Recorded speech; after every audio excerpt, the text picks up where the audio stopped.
আসসালামু আলাইকুম।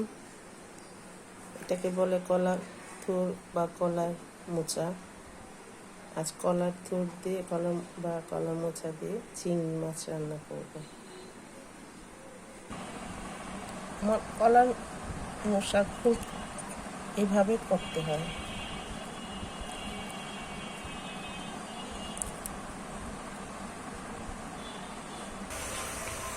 একটু সিদ্ধ করতে হবে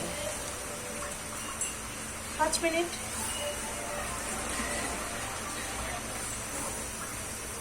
কলার মোচা, সর্ষে বাটা, আদা রসুন, ধনে গুঁড়া, মরিচের গুঁড়া, হলুদ।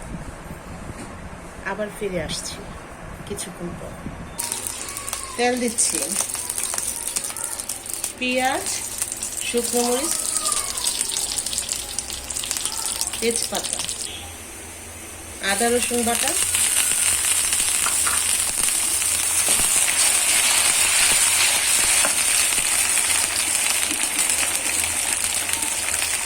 হলুদ 1 চামচ, মরিচের গুঁড়া 1 চামচ, ধনে 1/2 চামচ,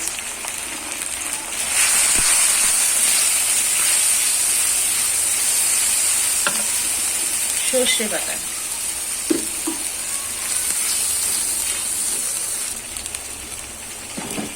কয়েকটা চিংড়ি মাছ,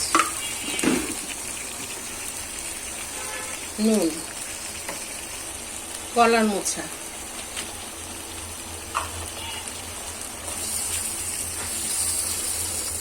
খুব মজাদার একটা খাবার। আমরা তো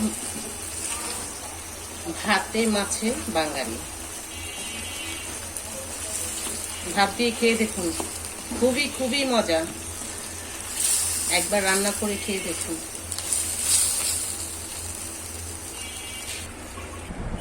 হয়ে গেল কলার মোচা রান্না। খেয়ে দেখুন, খুব মজাদার একটা খাবার। ভাতে বাছে বাঙালি।